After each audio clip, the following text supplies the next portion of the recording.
L'évangile au nom de Jésus, nous conquérons.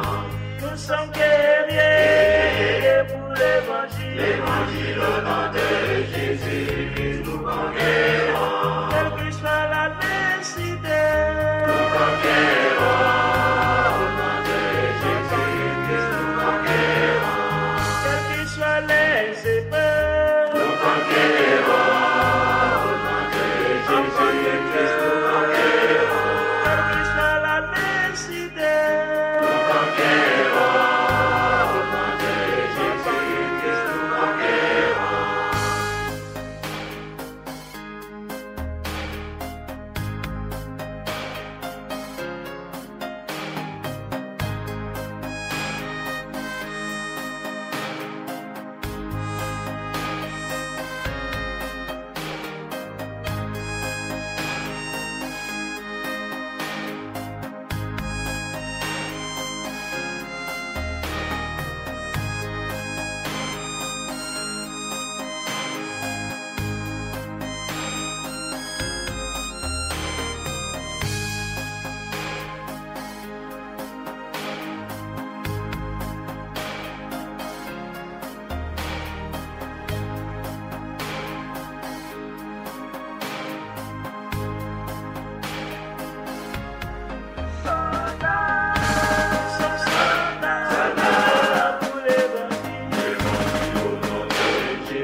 Adresse de Paul David Moïse à l'église épouse de notre Seigneur Jésus-Christ. Lundi 4 septembre 2017, à 18h00.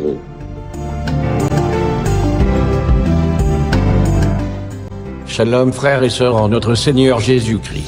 Nous sommes très heureux de vous retrouver avec un nouveau thème, qui concerne un mouvement de séduction des masses, en ces temps de la fin, qui en réalité, est un mouvement basé sur une doctrine satanique et maçonnique, intitulé le panafricanisme ou la divinité de l'homme noir, etc. Ce mouvement est le pur fruit de doctrines maçonniques, et d'un vaste agenda bien préparé dans les loges maçonniques, dans le seul but de s'attaquer au christianisme véritable, et par la même occasion, créer une confusion dans l'esprit des âmes ignorantes ou mal affermies. Tell Me More, une chaîne sur YouTube, est l'un des médias qui sert à la propagande de cette doctrine, qui tire son origine véritable des profondeurs les plus obscures de l'enfer. C'est pourquoi nous sonnons la trompette, dans le but de vous avertir de la grande séduction satanique qui se cache derrière tout ceci. N'oublions pas que l'une des activités favorites des Illuminati, des francs-maçons, et de toutes les sociétés secrètes occultes, est de changer, falsifier l'histoire, avec l'intention d'induire volontairement, et subtilement, l'humanité dans l'erreur, afin de la conduire loin de la vérité, dans un reniement total de tout ce qui concerne de près ou de loin la divinité de notre Seigneur Jésus-Christ, le Dieu créateur. Tout ceci est dirigé par un démon, l'esprit antichrist. Voici une vidéo illustrative qui vous mettra en contexte, et vous en donnera une claire vue. Alors, pour revenir vraiment sur le centre du sujet qui nous intéresse, vous vous souvenez qu'on avait commencé là il y a 2 semaines, en lisant ce petit article de Matthias Gardel, paru dans l'un des livres qu'il a écrit, en page 293, où il est dit ceci. La grande majorité des rappeurs nord-américains les plus populaires adhèrent à la tradition du nationalisme islamiste noir, quoique quelques-uns supportent l'imam Warithuddin Muhammad, comme Devin Styler ou adhèrent au 5% Nation of Islam comme Queen Latifah, Lakim Shabazz, Pro-Righteous Teachers et les Brand Nubian. Ils sont aussi influencés par l'enseignement du ministre Louis Farrakhan et la Nation of Islam, comme le son Public Enemy, etc. Quelques-uns des rappeurs les plus renommés sont d'accord avec Afrika Bambaataa quand il dit dans le son Say It Loud, I'm Black, I'm Proud que Farrakhan est mon maître, mon enseignant, mon guide. Alors maintenant qu'on est passé par l'abrégé d'Afro-American Studies, est-ce que vous êtes un peu plus capable de voir de quel nom on est en train de parler là, dans ce passage-là? Quand on parle de Louis Farrakhan, de Wahidine Mohamed, vous arrivez mieux à les situer? D'avoir de qui on parle? Ok, donc on va parler des 4 grands gourous qui ont été les Pygmalions en fait des premières stars de la culture hip-hop. Donc là on va parler des gourous qui sont ici, de Louis Farrakhan, Malachi Z. York, Wahidine Mohamed et Clarence 13X, et des sectes que chacun d'entre eux ont créées. Alors Wahidine Mohamed que vous voyez ici donc, est le fils d'Elijah Muhammad. Comme on le disait tout à l'heure, c'est lui qui va se charger de répandre l'islam sunni dans les communautés protestantes afro-américaines. Donc il ne va pas créer une secte en tant que telle, il va simplement développer en Amérique du Nord une religion qui est déjà très présente en Afrique du Nord. Donc c'est le fils d'Elijah Muhammad. Et voilà ce que Wahidine Mohamed disait par rapport à son père. Je crois que la majorité de la théologie de la Nation of Islam était intentionnellement ridicule afin que nous soyons un jour trop intelligents pour elle et que nous regardions pour quelque chose de meilleur. C'est, je pense, ce que mon père voulait. Alors vous vous souvenez qu'on avait vu il y a 2 semaines que le Coran est un livre qui est étudié par les francs-maçons du plus haut degré, que c'est le livre fondamental de la franc-maçonnerie. Et on avait lu notamment ceci d'Albert Pike. Ce que nous devons dire à la foule, c'est que nous adorons un Dieu, mais c'est un Dieu que l'on adore sans superstition. À vous, souverains grands inspecteurs généraux, nous disons ceci que vous pouvez répéter à vos frères des 32e, 31e et 30e degrés. La religion maçonnique devrait être par nous tous, initiés des plus hauts degrés, maintenue dans la pureté de la doctrine luciférienne. Oui, Lucifer est Dieu, Dieu de lumière et Dieu de bonté, qui lutte pour l'humanité contre Adonai, Dieu d'obscurité et de mal. Donc pour vous remettre un petit peu dans la pensée franc-maçonne. Alors je vais passer là-dessus.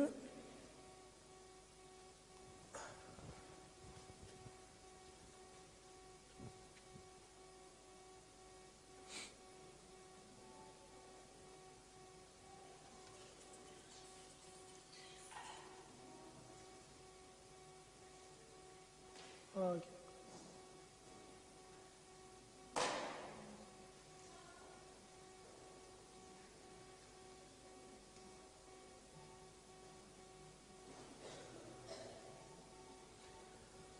Alors par rapport à Louis Farrakhan, Wahidine Mohamed, on ne va pas s'étendre dessus, on en a parlé la dernière fois. Par rapport à Louis Farrakhan, comme je vous disais, c'est un homme qui a beaucoup de pouvoir sur le plan politique dans la communauté afro-américaine. Il a donc déjà été invité notamment aux Nations Unies. Lorsque Jesse Jackson faisait campagne, c'était l'un des appuis principaux de Jesse Jackson. Vous le voyez ici en compagnie de Jesse Jackson lorsque ce dernier faisait campagne pour les élections présidentielles. Là, c'est une photo beaucoup plus récente de Louis Farrakhan et Jesse Jackson. C'est 2 des hommes afro-américains les plus affluents. Et ici, qu'est-ce que vous reconnaissez ici? Ça, c'est Dieudonné Mbala Mbala. Et ça, ici, c'est Jesse Jackson. Vous pouvez voir Jesse Jackson comme le grand maître de la franc-maçonnerie afro-américaine dans le monde. Cette photographie a été prise au Liban en 2006. C'est lorsque Dieudonné était allé voyager là-bas et il a rencontré là-bas notamment Jesse Jackson. Donc Dieudonné est ni plus ni moins, si vous voulez, que la branche française de tout ce système qu'il y a aux États-Unis. Dieudonné et Kébi Seba sont l'équivalent en France de Louis Farrakhan et Malik Shabazz aux États-Unis d'Amérique.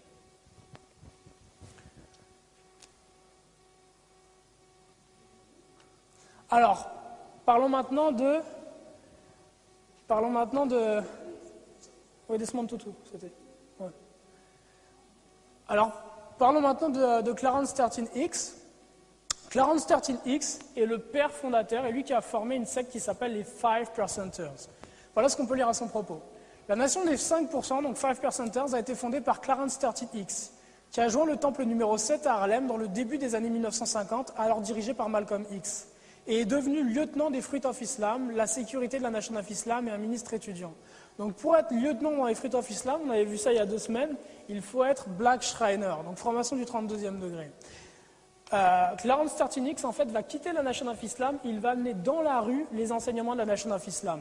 Il va se concentrer en fait sur les jeunes afro-américains qui étaient dans la rue de 13 ans jusqu'à 15-16 ans à peu près.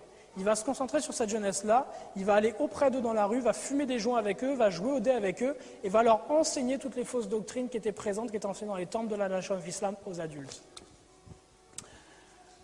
Alors, ça c'est le logo des Five Percenters, qui est aussi appelé The Nation of Gods and Earth, la nation des dieux et des terres.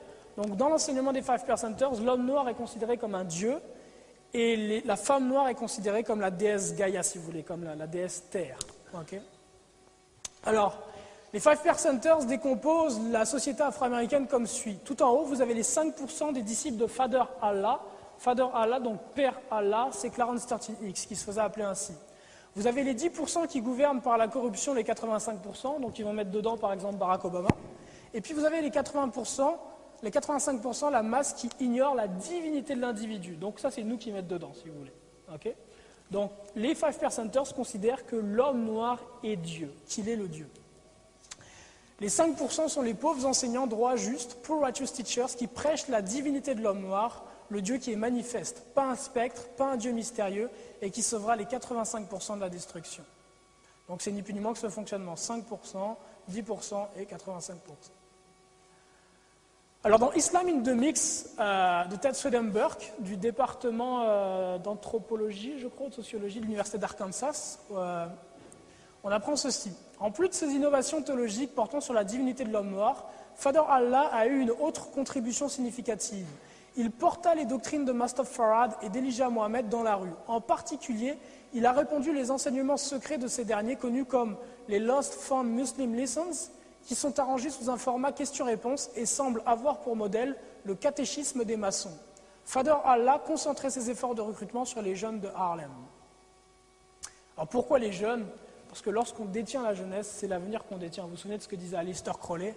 Laissez-moi séduire les jeunes gens et les anciens chancelleront dans leur tombe. Alors ces jeunes gens deviendront des hommes et seront les prémices de la création de nouveaux cieux et d'une terre nouvelle. Sans cette armée, je suis inutile. Donnez-moi cette armée de jeunes hommes et nous balayerons ces chiens dans la mer, disait Aleister Crowley. Alors parmi les enseignements qu'on trouve dans les Five Percenters, il y a l'islam. Il y a aussi l'alphabet et les mathématiques suprêmes. Par exemple, ils ont eu une influence très importante sur la culture hip-hop par rapport à ce qu'on appelle le fait de break down les mots. De casser les mots dans la diction, dans le flow qu'on a dans le hip-hop. Si vous prenez Allah, par exemple, il décompose Allah comme si arm, leg, arm, head. Allah, la divinité de l'individu. Okay? Et il donne beaucoup d'importance aux arts martiaux. Est-ce que vous connaissez un groupe hip-hop qui donne beaucoup d'importance aux arts martiaux? Le Wu-Tang Clan donne énormément d'importance aux arts martiaux et tous les membres du Wu-Tang Clan ont grandi dans la secte des Five Percenters. Alors, Clarence 13X est mort en 65, s'est fait assassiner, mais la secte existe toujours. Donc, la divinité de l'être humain, donc arm, donc bras, leg, jambe, arm, le bras et head, la tête, Allah. C'est comme ça qu'il le break down. Donc là, vous avez une photographie de membres des Five Percenters, voilà à quoi ça ressemble. C'est assez exotique. Hein. Et maintenant, on va parler de Malachi York, aussi surnommé Dr York. Alors, c'est l'homme que vous voyez ici. Alors, Malachi York, il est toujours en vie. Présentement, il purge une peine de, je crois, 185 ans de prison à ADX Florence, qui est la prison la plus sécuritaire au monde, qui se trouve aux États-Unis. Il purge cette peine-là pour molestation, pour pédophilie. Il purge cette peine-là pour pédophilie. Alors, il a créé plusieurs sectes, mais on va résumer en fait l'ensemble des sectes qu'il a créées sous le nom de New Nubian. Ici, vous avez des United Nubian Nations of Moors, et donc vous voyez comment ils sont habillés dans cette secte-là. Ils sont vêtus en fait comme des francs-maçons, puisque la plupart des membres sont francs-maçons. Ici, donc, vous avez Malachi York qui pose dans son costume de Shriner, franc-maçon de 32e degré ou 33e degré, dépendamment. Si vous avez l'un des livres qu'il a écrit. Malachi York, avant de se lancer dans la construction de secte, était un chanteur de soul music. Il a commencé par ça, par le business de la soul music, dans un groupe qui s'appelait Passion, que vous voyez juste ici, dans les années donc 70 à peu près. Il est juste au milieu, et un peu plus tard, il va se lancer en fait dans le, je ne sais pas si on peut dire le gourouisme, non, ça se dit pas. En tout cas, il va changer de carrière. Alors, qu'est-ce qu'on peut apprendre par rapport à ces sectes, les sectes New Nubian? Emlich Adam, dans le New York Press du 8 avril 2000, écrit un article par rapport à la secte des New Hobians. Une liste partielle de mes notes de domaines dans lesquels j'ai rencontré auparavant des notions que l'on retrouve chez les New Hobians. Chariots of God, Raël, la littérature conspirationniste ou portant sur les extraterrestres, le mouvement du potentiel humain, le bouddhisme, le New Age, l'astrologie, la théosophie de Blavatsky, l'afrocentrisme, médecine alternative, le satanisme, la numérologie, le yoga, etc. Beaucoup d'entre eux, York les mentionne par leur nom. Il y a aussi de longs discours sur la Torah, les évangiles et le Coran, comme dans le rastafarianisme, la Nation of Islam et la 5% Nation. Donc comme les autres sectes qu'on a vues, c'est un genre de gros syncrétisme, un peu un mélange, dans lequel il met plein de doctrines et puis il tourne. Donc là, ici, vous avez la loge New Hobian numéro 3 de Géorgie. Ici, vous avez les épouses des membres de cette loge-là, qui sont déguisées en égyptiennes. Et là, vous avez ici Tamaré, en fait. Tamaré, qui était situé à Eatonton, en Géorgie, était un peu le camp de... Vous savez, chez les adventistes, en général, on a les camps de retraite l'été. Je ne sais pas si vous avez ça ici en France. Ouais. Ok. Bah oui, ils ont la même chose. En fait, ils avaient comme un camp dans lequel ils se sont fait des pyramides, un peu comme vous voulez voir, ça ressemble un peu à un parc d'attractions, dans lequel ils s'étaient fait des pyramides et des temples pour adorer. Et puis donc, ils quittaient New York pour aller là de temps en temps adorer leur divinité. Alors, ça ressemble, depuis 2004, ça a été perquisitionné par l'État et détruit. Et là, vous avez une petite vidéo pour voir à quoi ça ressemble.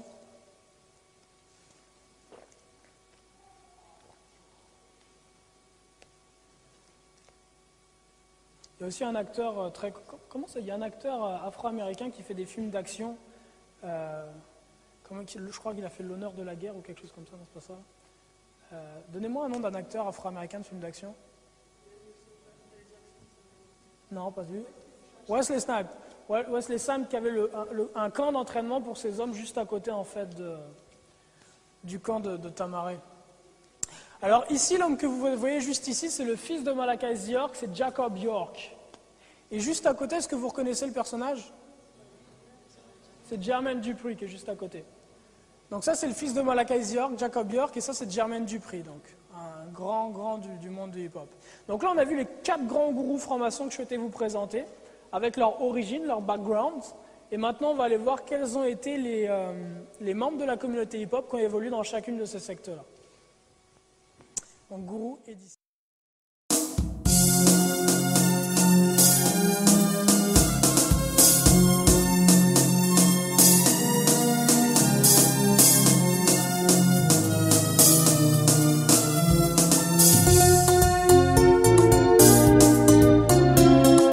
Sachant que Jésus qui c'est Dieu, il est le roi, il est bon.